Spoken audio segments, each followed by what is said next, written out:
Hello my friends, my name is Artur and I am an Estonian YouTuber.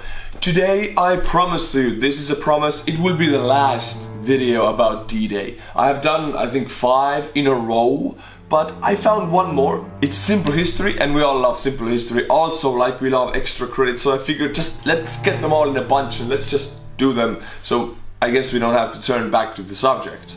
So today we have the very last video about D-Day, Omaha Beach, D-Day, June 6th, made by Simple History. It's gonna be fun. But before we go, I actually have an announcement. I have a sponsor. What the hell, man? What? Eastern European YouTuber having a sponsor?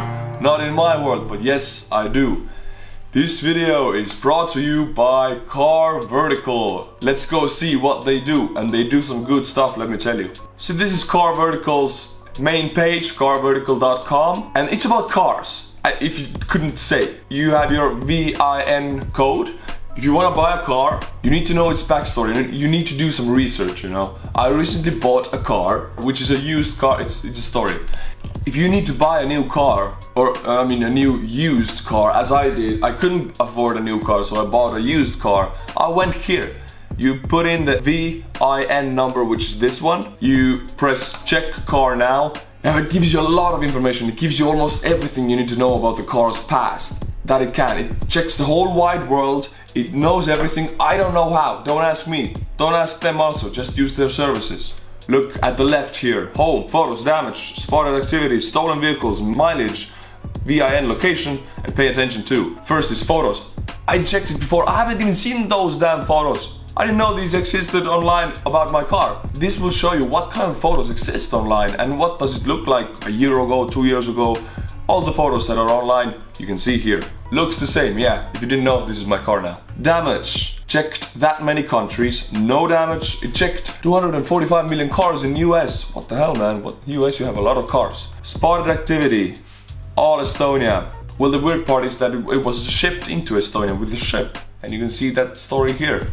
Boom. Really cool. When did it happen? What date? What year? It's all there. Next one is stolen vehicle check. In none of this, it's not, I know it's not stolen. Mileage, you can just see that. And it's really comfortable, it looks nice, it's nice to, you know, to the eye. VIN location, sometimes it's really hard to find it. It's here, no worry about it. Pay attention to, my car is fine, don't need to pay attention to anything. If you don't believe me, check out my car, just laying there at the parking lot right now. If you want to buy a new car that is used, go to Carvertical. They will help you out. It's really easy, really simple, looks really cool, and they brought you this video. Thanks Carvertical for sponsoring my channel. Carvertical's links are in the description below, so check the links. You will be taken care of. But now we have Omaha Beach, the most bloodiest beach of D-Day. We want to know what happened there. I got my flag, I got my tea. We are ready to find out how many Americans. D-Day, Omaha Beach, June 6th, 1944, World War II. All right. On June 6, 1944, the Allies launched the biggest amphibious landing operation the world has ever seen, Operation Neptune.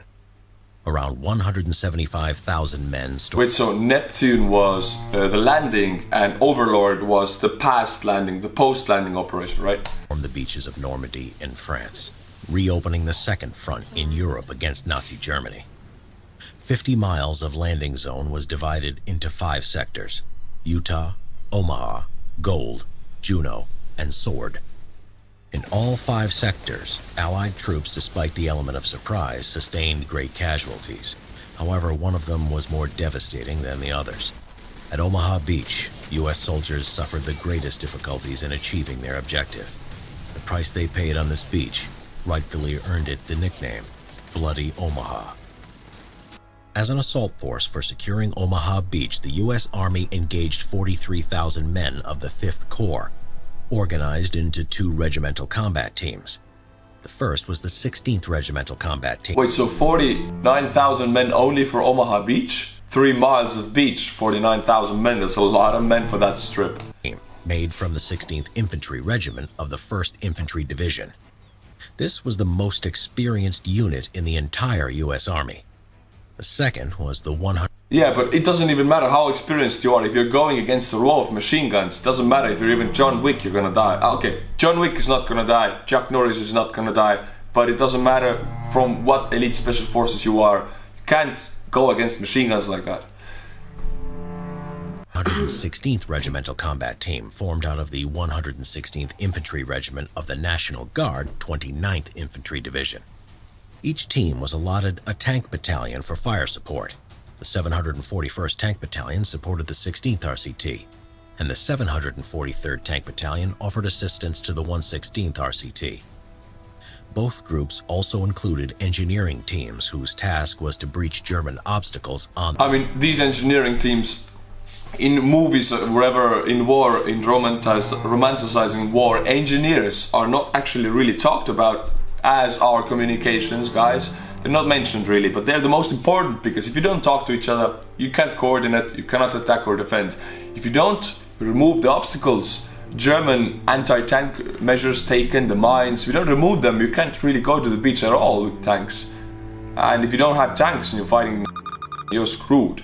So these guys are one of the most important, at the beginning at least, their work is the key work. As an extra support, 2 Ranger battalions, the 2nd and the 5th, were added, with the task of eliminating the German artillery battery at the nearby Pointe du Hoc village and supporting the western half of the beach. In March 1944, the battle-hardened 352nd Infantry Division replaced the understrength 716th Infantry Division at the Bayeux sector of the Normandy defenses. The unit consisted of Eastern Front veterans and fresh conscripts. Eastern Front veterans, these guys are made of metal, like this, that makes men strong, so yeah. But they went against the division, 49,000 men against the division, so that's how you actually should attack a place like that. You cannot go army against army or division against division. That would be impossible. You have to have 10 times as much men if you attack a place like that. And they did. It consisted of 3 regiments. The 914th, 915th, and 916th Grenadier Regiments, reinforced with the 726th Infantry Regiment of the 716th Infantry Division. The strength of the German defense was 7,800 soldiers. These men were organized into 13 strongpoints of Widerstandsnester, positioned in such a manner to protect the draws, the gullies that cut through the bluffs, allowing for exit off the beach. Each strongpoint was able to provide covering fire to the neighboring ones. The assault sectors at Omaha were codenamed by the U.S. Army from west to east as Charlie Dog, consisting of green, white, and red sections, Easy green and red sections, and Fox green section. The plan was for the 116th RCT to land at Dog and Easy green sectors, and for the 16th RCT on Easy red and Fox green. As it turned out, as the battle unveiled, the situation on the beach made the plan completely futile. Between 0200 and 0300 hours on the morning of June 6, 1944, the Allied fleet arrived off the coast of Normandy. As they reached the transport area, soldiers embarked transport ships on waves that were up to 6 feet tall. As they were moving towards the coast, they had the expectation that the Air Force and the Navy had already prepared the field for their arrival. The truth was completely different, as both bombers and naval artillery missed their targets because of bad weather. Not a single strongpoint was destroyed when the first assault wave appeared on Omaha Beach. Infantry couldn't even count on amphibious Sherman tanks that were supposed to provide covering fire on the beach. Out of the 29 tanks of the 741st Tank Battalion sent in the first wave, only 2 managed to reach the beach. What the hell? Others sunk to the bottom of the channel as the high waves were too much for their flotation screens. Bad weather. So 25 tanks sank just because of the waves. We don't have tanks in Estonia. Those 25 tanks, just give them to us, we need them. It's because of the waves, what the hell? Send them to us now, alright? We got a deal. Weather conditions also forced the landing craft to disembark troops further from the beach than planned. In some cases, the soldiers had to jump into water that was over their heads. Those who didn't drown had to make great efforts to reach the beach, fighting. Yeah, because they have the press plates, really damn heavy, super heavy. It's impossible to swim with a gun, your equipment, and a press plate. Waves while wearing heavy equipment. Most of them were too exhausted to advance through the beach obstacles. To make the situation even worse, assault troops were exposed to German fire as soon as the ramps on the LCVP were dropped. Exposed to fire from deadly MG-42 machine guns, 76mm field guns, 50mm mortars, and mounted 50mm guns, many soldiers were killed instantly before they even jumped into the water. This wasn't the end of it for American assault troops, as low tide and strong wind caused the landing craft to land east of their designated zones. Of the 9 companies of the first wave, only 2 landed where they were supposed to. Others were lost as they found themselves on terrain they were not familiar with. With the command structure broken, and only with a few tanks to support them, the American soldiers were forced to organize ad hoc units and to act on their own. At 0700 hours, the second wave approached the beach. They were expecting to land on clear terrain, but were welcomed in the same manner as the first wave. So the first one landed, most of them died, and they found sand dunes. Those who could stayed hidden. They couldn't advance because there was no reinforcements. Now the reinforcements arrive to face the same bloodshed. So they just have to accumulate men to push forward. Damn. By 0900 hours, casualties were around 50%. The greatest fighting was around strongpoint WN62. The first breakthrough was when soldiers of Easy Company of the 16th Infantry managed to find an unprotected gap between the 2 enemy strongpoints. After they reached the bluff, they climbed it and made a lateral attack on the German bunkers.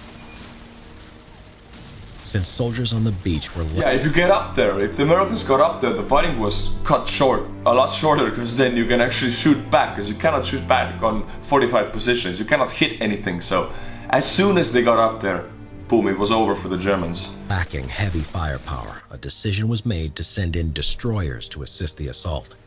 They approached to a distance of 1,000 yards from the beach, risking to run aground and commence shelling on the German strongpoints.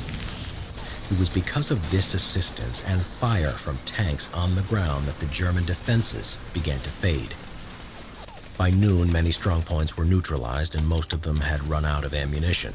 Assault forces managed to make 4 major breaches, 1 on Dog White, 2 on Easy Red, and 1 on Fox Green.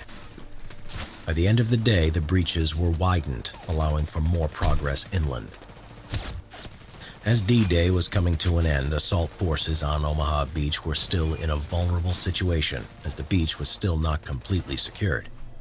Yeah, had the Germans strike back immediately, I think they could have pushed the Allies back into the sea, but they didn't. They waited for a long time. And as we saw in the previous D-Day videos, the Panzer divisions arrived 3 days later thanks to Hitler's inactivity. And he's ruled that you cannot move them from Paris to the beaches unless he gives the permission. He was sleeping, so yeah, he couldn't do that. So yeah, their ineffectiveness in that situation cost them everything. Fortunately, Allied air power managed to cut off German reinforcements, and other sectors had more success, so German forces weren't able to counterattack. The 16th and the 116th Regimental Combat Teams managed to put under their control a piece of territory 10,000 yards wide and 2,000 to 3,000 yards deep. For this small area, they paid a great price. 2,000 to 5,000 had been killed, wounded, or missing in action. It was only after 2 days that the initial D-Day task was complete. The beachhead was secured, and a connection was made with Gold Sector. Of all 5 beaches, Omaha was the only one where Allied troops were put in danger of a complete defeat. It was because of the improvisation of the men on the beach that turned an initial disaster into an eventual victory. I mean, yeah, you can train in the army. I remember also, you train in stock situations, meaning that, oh, there's an enemy there, there's an enemy there, there's a machine, vehicle there. What do? You destroy the vehicle, you destroy the strong points. Like, you have a plan of action. But in war, it's so much different, and the men you're working with might be different. You have not worked with them. It changes everything. You need to improvise. Improvise, adapt, overcome. That's what we were taught. So every situation is different, and when you are under pressure like that, it comes down to the very, very lowest private to take control and an initiative to save lives of thousands perhaps. It was really good. It was up to the name, the video. We watched 4 or 5 before, and this is the perfect one to end this D-Day streak I'm going on right now. No more D-Day videos after this one, but you will get much more interesting other videos, I promise. There's a lot Second World War content you want to see. Maybe something related to Estonia, why not? You should support the channel. I have a Patreon, and sometimes if I do these videos about Nazis and Second World War, they get demonetized, which is why I have Patreon. Patreon makes sure the revenue doesn't go down. So if you want to support the channel, please head on to the Patreon or PayPal. Both are in the description below, and support the channel with whatever works for you. The smallest amount is fine. And as always, my friends, until my next video, stay cool and bye bye.